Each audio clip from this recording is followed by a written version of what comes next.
Hello everyone and welcome back to my channel. Today we're playing a little bit of catch up in terms of my thoughts on the three G3 dolls that I have, that people know that I have, that I never actually reviewed on the channel.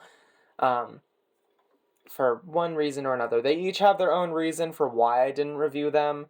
One, Damaged Box was more concerned about getting her out and making sure she was okay than making content out of it.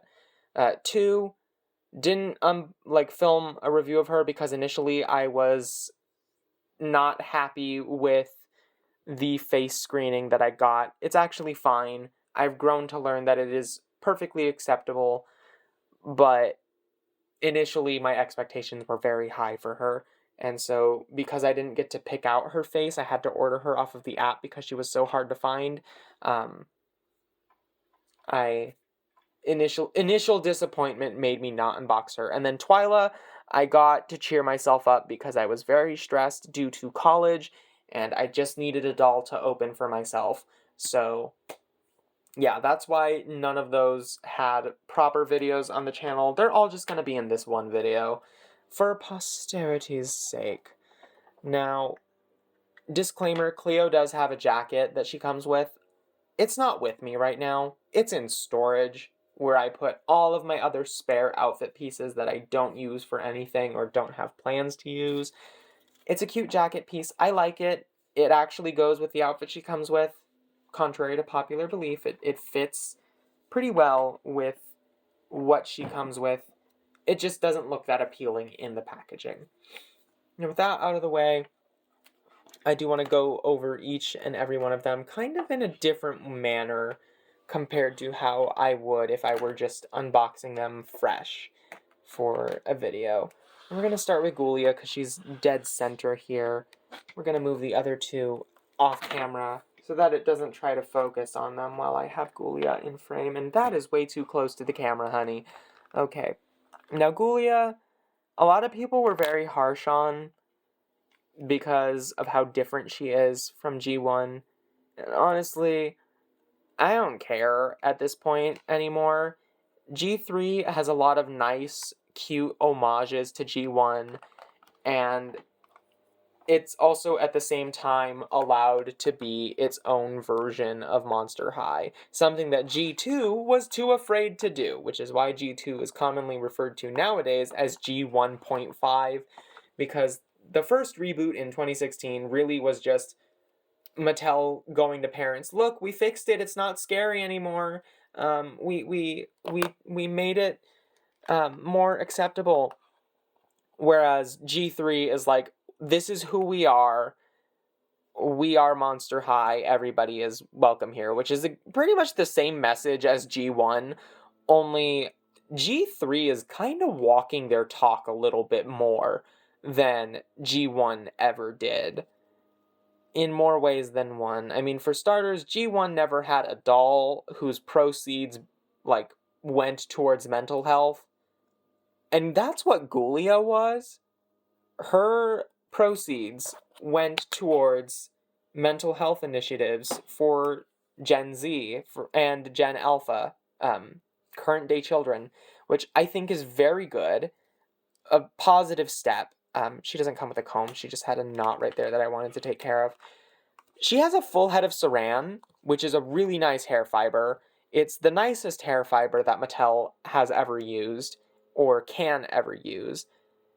And I don't get the excuse of oh, we only use polypropylene for vibrant hair colors, when this is a vibrant hair color, and this is all saran. So Mattel can use vibrant saran on dolls, they just choose not to sometimes. Now, Ghoulia, mine does have a few defects with her face. Mainly, this eye is the problem. This one, I think, is where it's supposed to be. This one, it's a little stretched.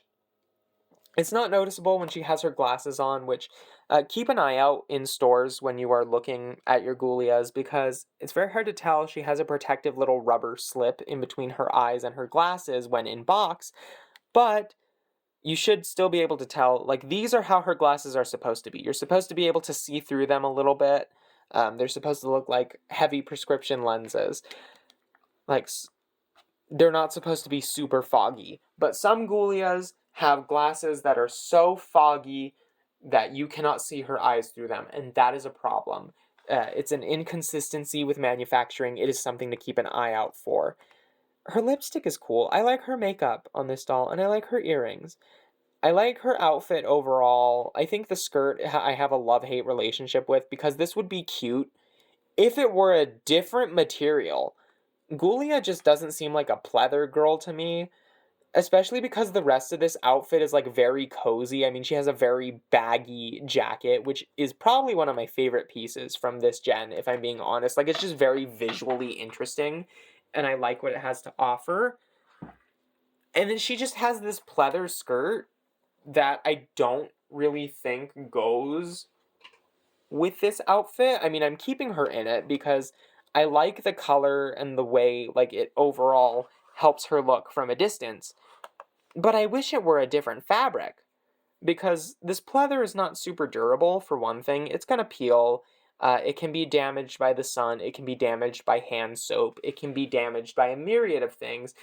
It can be damaged by marker or having hand sanitizer put on it. So, it's not the most durable of materials. So that's just my gripe with it. And she also has these really cool shoes. Her extra clothing piece is a beanie, a fabric beanie, not a plastic one, a fabric one, made out of a stretchy t-shirt-like material. Honestly, I think that's really cool. I wish that this was not on here. I get that, it has to look Monster High-ish, and it has to have a brain on it, but I wish that maybe instead of putting a brain on her beanie, they could have made her beanie have maybe the classic Monster High skelet or a heart to go with the other hearts that she has on her outfit. I think it would have been more cohesive. But the brain is okay. Like, it's cute. It's just, it's not what I want it to be. But that's a me problem. That's not a her problem. That's a me problem. My expectations were a little bit too high when she came out. She also has her owl, Sir Hootsalot, who allegedly can hook onto her arm. His glasses have fallen off. Oh, never mind. He cannot hook onto her arm when her jacket sleeve is on. Supposedly he can do. Yeah, he can perch. He can perch on her arm, which is very cool. I've never tried that, and I've had her since October. And he has his glasses, which are a reference to G1 Ghoulias. This is cute. I might actually display her like this. Yeah, I might actually display. Oh, never mind. He doesn't want to be on her arm anymore. I'm like, I never actually tried this. Oh my gosh, it's actually working. And then he pops off 2 seconds later. There he goes. Goodbye, Sir Hootsalot. He's cute. He stares into your soul, and he looks like a Littlest Pet Shop. And as a Littlest Pet Shop fan, I love him for that. I love all the G3 pets for looking like Littlest Pet Shops, because I have been going through a Littlest Pet Shop phase. If I'm being entirely honest with myself, I want to restart collecting some Littlest Pet Shop, at least the sea creatures, because, like, I found my childhood crab. This is just a side note. I found him. I've had him forever. I love him dearly. I want to get some of the other older Littlest Pet Shop fish. I want to get my hands on the original goldfish, pet number 10. The one that's in the fishbowl. I want that one so bad. Always wanted it. Never got it as a kid. I didn't even know that he was stuck in that fishbowl until my dear friend on Twitter, ex-Canadensis, said that he was trapped in that fishbowl. And I was like, I didn't know that. I didn't know that at all. But now I know that. It's not a deterrent. I still want that Littlest Pet Shop goldfish. But I was like, is he actually? Is he actually stuck in that bowl? The answer is yes.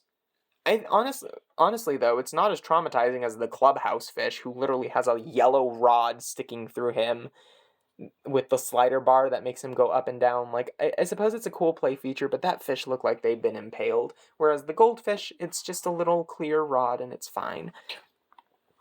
Now, Cleo. I've had her the longest out of the 3 in this video. Her box, I already said, came to me damaged, so I was a little worried about her, more concerned about getting her out of the box.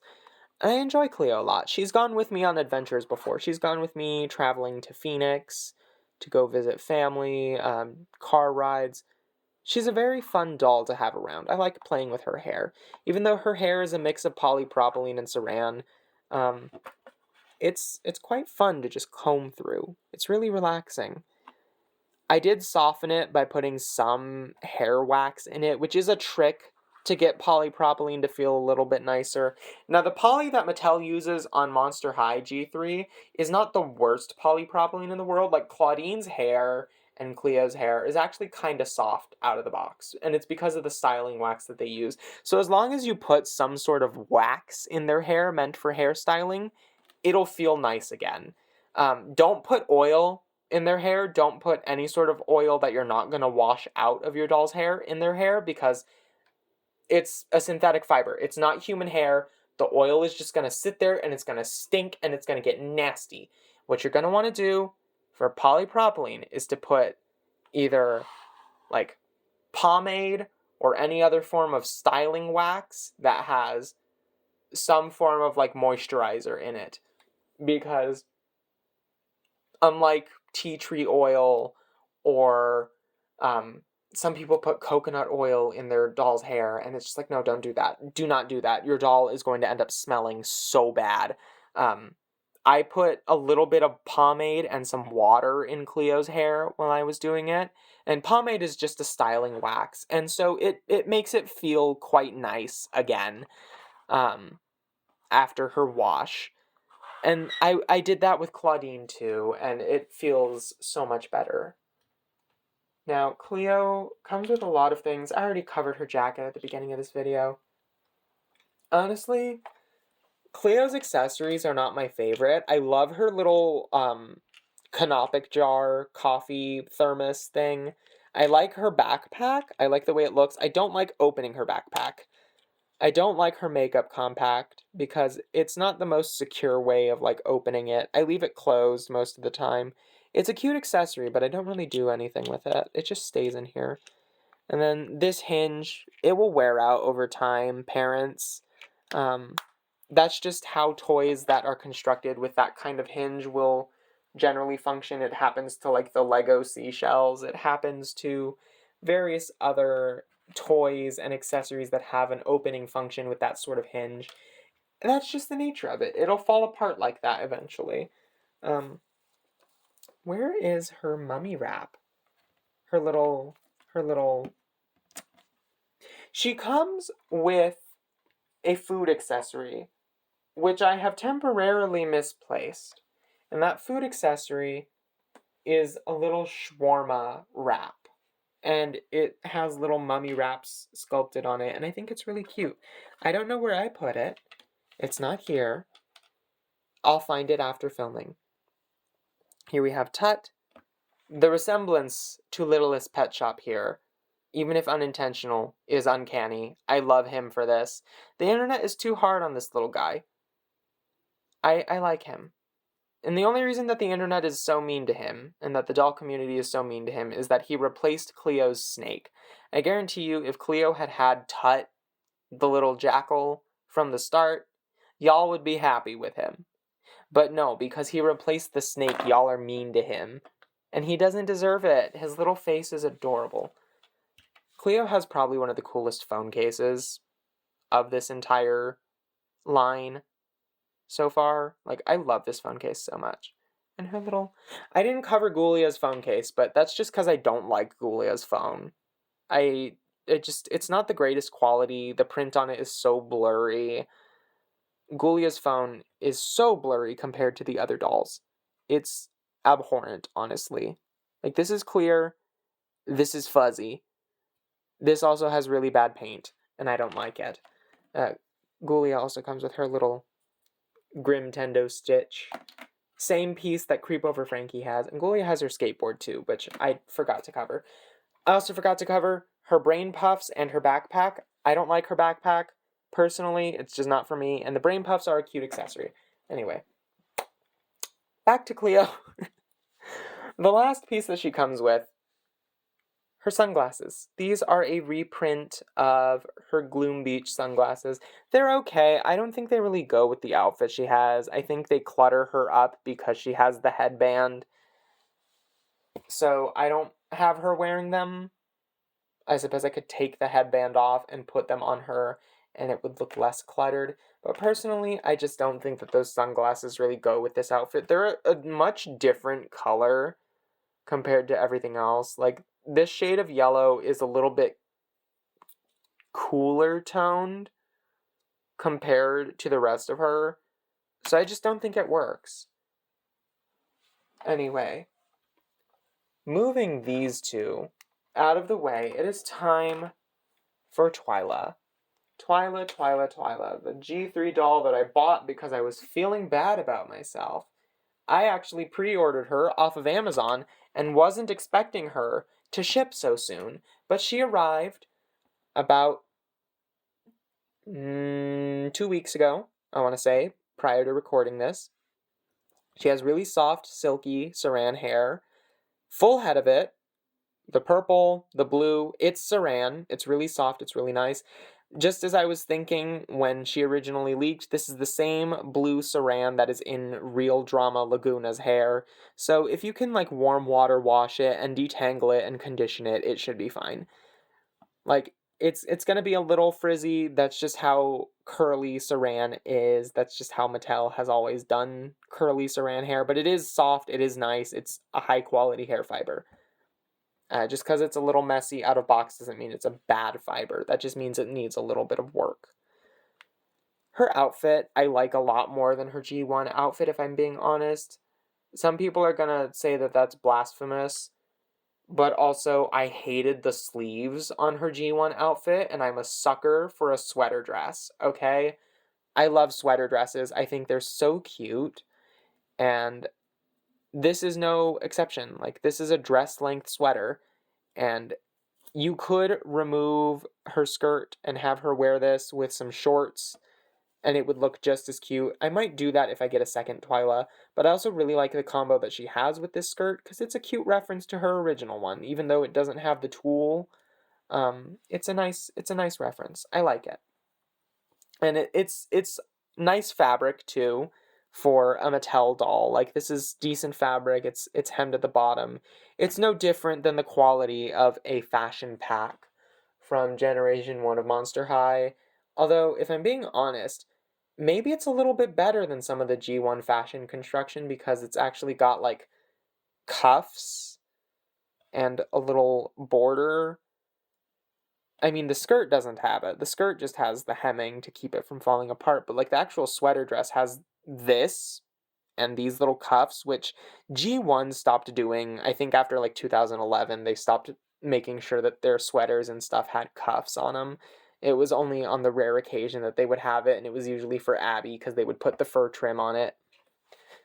But this is nice. It's nice to see it back again. This belt, I don't know how I feel about it. It's very rubbery, like incredibly rubbery. It's so squishy and flexible. It feels very gummy, a lot gummier than some of the other belts that have been in the brand so far. Her eyes glow in the dark, which I can't show you, I don't think. If I aim a black light at it, it's not really going to show up on camera, but they do glow in the dark when charged with a UV light, which is a cool detail that her original doll had. It's nice to see her back. I hope we see her in the show. I hope she's not just a doll line exclusive character. Like, we're getting Howleen back. We're getting Claude back. I hope Twyla is in the cartoon because we got her doll before Howleen and Claude, which I'm a little mad about, but also if I have to wait for my favorite boy, I will have to wait. That's fine. I will wait for him because I love Claude. He is my favorite monster. He is special to me because he was my first ever Monster High doll as a child. So, yeah. He's like my tiny son. I love him dearly. Did I mention she has spiderweb ears? Like, that's why I'm pulling her hair aside. She has little spiderwebs in her ears, which is really a cute detail. I like that. Mine has a slight divot here from something. The leg of her earring fits there perfectly, which makes me think they almost stabbed her ear piercing into that part of her ear or head. And then last minute, we're like, oh shoot, we can't do that. That's a defect. And then they fixed it last minute. Her shoes are like haunted house themed, which is really cool. I almost get Beetlejuice vibes from these. And then underneath, she's got herself, Spiderweb, and her bunny, Dustin. Now, Dustin is a pet that people have very mixed feelings on because people are like, oh, the original Dustin was so cute and this one ruins him. This one doesn't ruin him. This one is just a little zonked out of his mind. Like, this little guy is absolutely zooted. He is also probably the cheapest feeling pet of any of the G3 pets. He just feels so cheap. Like, listen to that. That just feels like such a cheap plastic. He feels very light even compared to Tut. Like, Tut is one of the lighter pets. Like, he's definitely hollow on the inside. But Dustin feels lighter than him. Whereas the other pets like Sir Hoots-a-Lot, Neptuna, and Count Fabulous, and I think even Sweet Fang, feel like they have a lot more weight to them. Watsy is the only other pet that feels like Dustin. He feels very light and makes the same sound that a plastic dice would make on a table. Not a resin dice, but like a plastic one. Now, Twyla does come with 2 additional clothing pieces, so to speak. The first one is made out of the same gummy plastic as her belt, and it's this sleep mask, which I can't get on her for the life of me. I have tried, and tried, and tried, and it messes up her bangs, for one, so I don't like it because of that. And for 2, it doesn't go all the way around her head when she's wearing her little barrette, so I'm not gonna bother with it. I wish that it was a fabric sleep mask. It probably would be a lot easier to put on if that were the case. But it's nice that they thought about that. She also had her book accessory is really cool. And then we have the bunny hat, which she comes wearing in the box. She doesn't come wearing her little thing, her little hair clip in the box. She comes wearing her bunny hat. Her little Louise Belcher moment. And I'm sorry, but this is terrible. I don't like this bunny hat. I don't like it. It's cute in concept, but it's just satin. It's at least hemmed so it won't fall apart over time. But I don't know, it's just not my favorite piece. I don't like it as much as I thought I would. Also, it's the reason that part of her hair is like so short because it got in the way of like the little plastic ties that were holding her in the box, and so I accidentally cut her hair trying to get her out because of this stupid hat. So I have a problem with this hat personally. It has personally wronged me. Twyla's phone case is really cool. I like it. I don't have much else to say about it. But those are the 3 dolls that I did not record reviews on. Overall, if I were to recommend one of them this holiday season, I would probably recommend Twyla, even though I absolutely hate 2 of her pieces that she comes with. Overall, she just feels like she has a lot more play value and a lot more collector appeal than the other 2 do. I love Cleo. Cleo is beautiful, but collectors are going to have issue with her hair, and kids might as well. And then for Gulia, her glasses are the main issue, because sometimes they're foggy and sometimes they're not, and it's not consistent. It's never consistent. Anyway, that's all the time I have for this video. Thank you, ghouls, so much for watching, and I will see you all in the next one.